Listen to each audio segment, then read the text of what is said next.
talking about unconditional love and seeing the divine. And it's not love of the actions.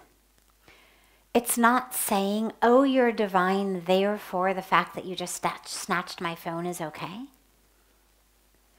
I'll love you anyway. Oh, you're divine. The fact that you just did this horrible thing to me or to our planet is okay. I'll love you anyway. It's not that. The action was wrong. Which is why I said, good for you for running after him. If you want to file a police report, I would support you in filing a police report, because we are spirit. We are divinity. But there's also this plane of existence of matter. It's not that matter doesn't exist. It absolutely exists. Take a knife and cut my skin, I will bleed. That's not an optical illusion. Take this water and dump it on the camera will be ruined, not an optical illusion. Impact of matter on matter. Pour it on me, I will get wet. Not an optical illusion. So when we talk about recognizing spirit, it's not a negation of matter. It's not saying, free for all, anarchy, because we're all just divine spirit, so anything goes. It's about our attention to the level of existence of ourselves and the universe as we move through it. But that doesn't mean I don't notice the table and allow myself to trip over it and crack my head open.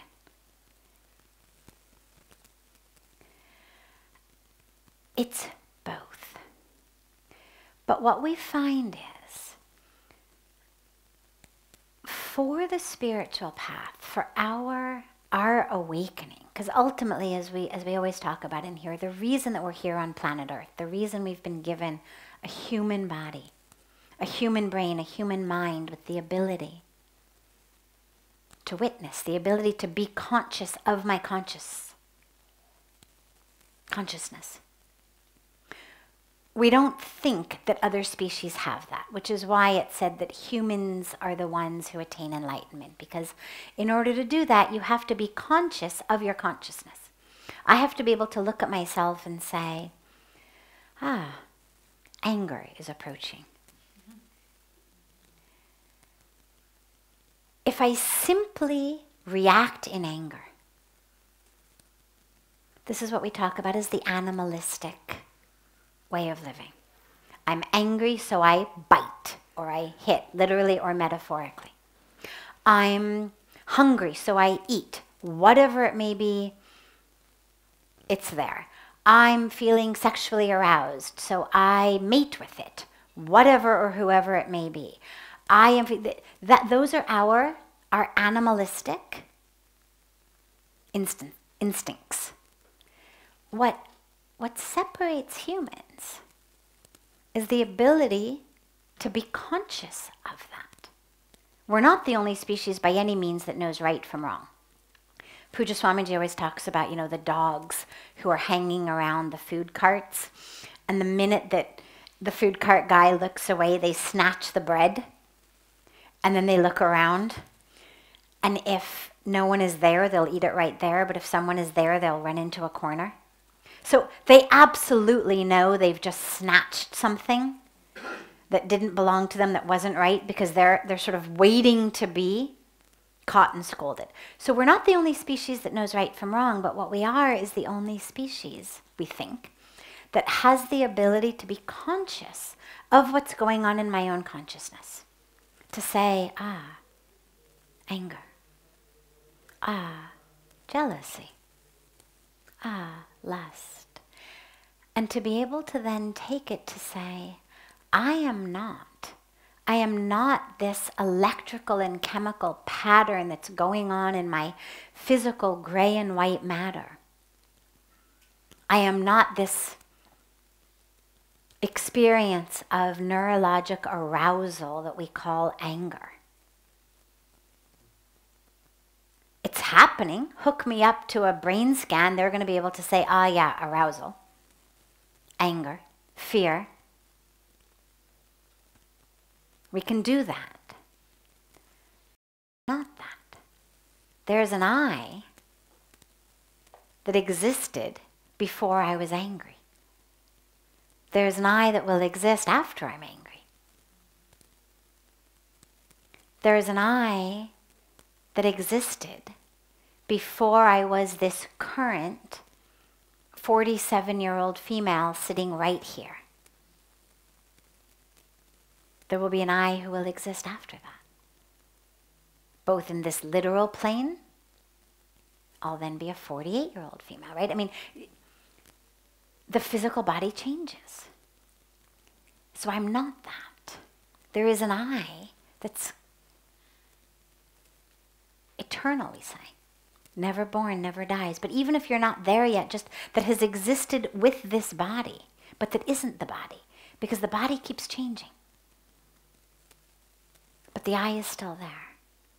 The mind keeps changing, the emotions keep changing, the thoughts keep changing, but I is there. So when we talk about the spiritual focus, it's not a negation of the material world. What it is an awareness of, yeah, I'm angry. There's a pattern that's going on, but that's what we're going to call the little I. Not the real I. The real I isn't angry. The real I is able to watch my little I. Watch, anger. Fear. Self-righteousness. Injustice. Insecurity. Meaning now, who's going to snatch my phone tomorrow if I talk on it? It could happen again. Games of the mind. But there's an I that's able to watch that. That's able to sit there and to see. See those emotions. See the fear. See the indignance. Indignation, I guess is the word. See the anger. See all of that. If I can identify with that, then I'm not a slave to my emotions, to my thoughts. That's the goal. The goal of our spiritual practice is freedom. That's the highest goal. When we talk about moksha, literally moksha is translated as freedom. So I'm looking for freedom. If I am locked into, hooked into my emotional state, I am not free. The guy snatches my phone, I'm angry. No, it doesn't mean your anger is misplaced or wrong. It just means that you're not free in that moment. Ultimately, you should be able to have the choice to be able to be anger. So when you go to the police station and you tell them this guy, you want to be angry, because if you go in all peaceful and, yeah, well, you know, the guy did it, the police aren't going to take you seriously. You need to be able to bring anger. My God, I can't believe it. I came here visiting this city and this guy, you better do something. Otherwise, I'm going to go to my embassy. Whatever you need to do. So the anger or the feelings aren't the problem. The problem is when I'm not free, when I'm a slave to them.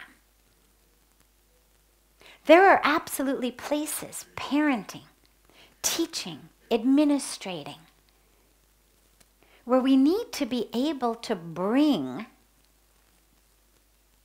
an experience of anger, because sadly that's how you get taken seriously in a lot of situations. But I'm not a slave of that anger. I'm actually free and simply able to recognize in this moment, I better go in there and act angry so these guys take me seriously. But your freedom is your highest goal, not getting your phone back. Not never having your phone stolen again. Yesterday it was the phone, tomorrow it'll be your purse, the day after it'll be a gold chain on your neck. I mean, so the question becomes, how can I not bounce up and down with that which happens around me? Right? And sometimes the stealing's going to be literal. The guy literally comes up and grabs it from you. Sometimes it won't be so direct. Sometimes it'll be just a stock market that falls. Sometimes it'll be an act of nature. A tree fell on your car. You don't have insurance. End of car. Right? So sometimes it's literally something steals it out of your hand. Sometimes it's the universe. But if every time something literal is stolen from me, sometimes our respect is stolen. Somebody criticizes you in front of people. Your reputation is hurt. In India, this is a very big thing. My ijjat,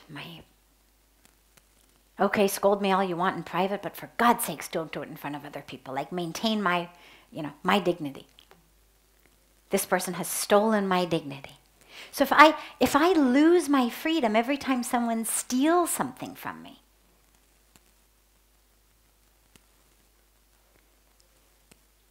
I'm not getting very far on my path, my spiritual path. And it's not about being judged. I mean, there's nobody judging your path. It's about your freedom from suffering. Because anger creates suffering. Jealousy creates suffering. Competition creates suffering. Holding grudges creates suffering. Living in fear creates suffering. Living in indignation creates suffering. So I'm looking for freedom. Because that's my only way out of this suffering. Which is not the same as apathy. It is not the same as indifference. We are not saying, oh yeah, no problem, steal my phone, I've become very spiritual.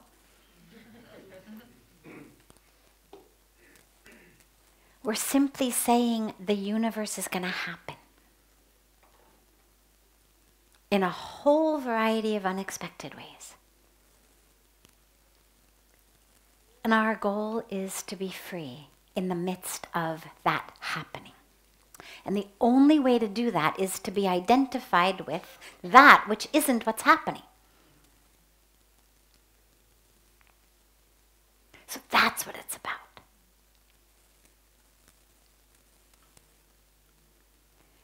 So see the part of you that wasn't the owner of the phone.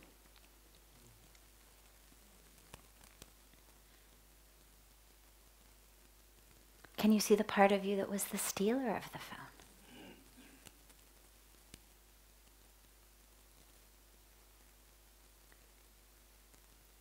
That's the stuff that really gets us growing.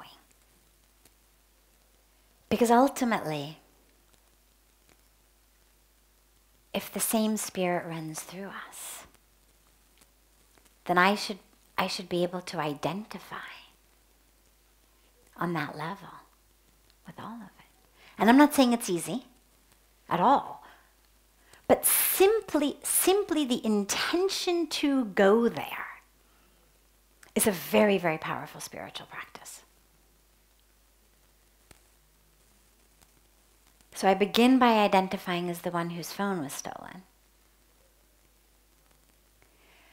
I then bring myself to identify as the part that never owned a phone, part that doesn't own anything, part that came in with nothing, will go with nothing. And then slowly, and you just keep taking it as far as you can go. Okay, you can do that. Can you then identify as that longing, as that grabbing? Maybe you've never grabbed a phone. Grab something else. We can always identify, if not with the actual act, with that intention. So we've all experienced anger, we've all experienced jealousy, we've all experienced greed and lust. Well, these are the things that lead people to act in wrong ways. So even though I may not have ever actually snatched a phone out of someone's hand, can I identify with that might lead someone to do it? And again, simply the intention of trying to go there.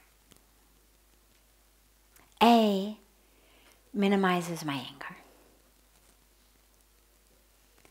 And B, opens my heart in a way that's far more valuable than the phone ever was.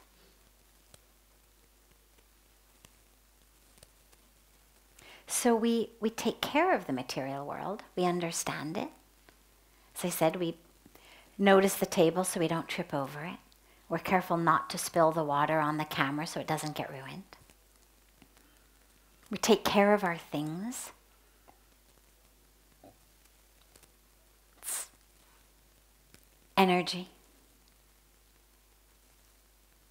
But we understand we're not them.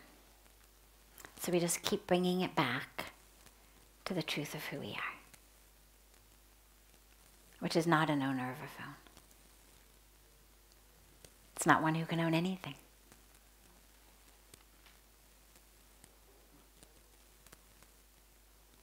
Not one with any rights other than freedom. God never said in any of the scriptures I know, never said, I promise you, you'll never lose anything. I promise you'll never be hurt. I promise you'll never get an illness or a disease. I promise that your loved ones will never be hurt. I promise they won't die. There's no promises from God like that. The promise we get is, come to me and you will experience freedom. Come to me and you will experience what you are here for. Not come to me, do good things and I'll protect you. That it comes from our concept of sort of God as just this mother, father sort of caretaker. But God's ultimate goal for us is not, you should never be stolen from, you should never be hurt, you should never be cheated, you should never be betrayed. God's ultimate goal for us is you should wake up. And if I've got to send somebody to snatch a phone out of your hands and have you chase him down the street in order to bring you into a moment of, oh wow, okay, wait, what's going on here? I'll do it. If I need to set fire to your house, I'll do it. If I need to give you an illness, I'll do it. Not as a punishment. Not as a punishment.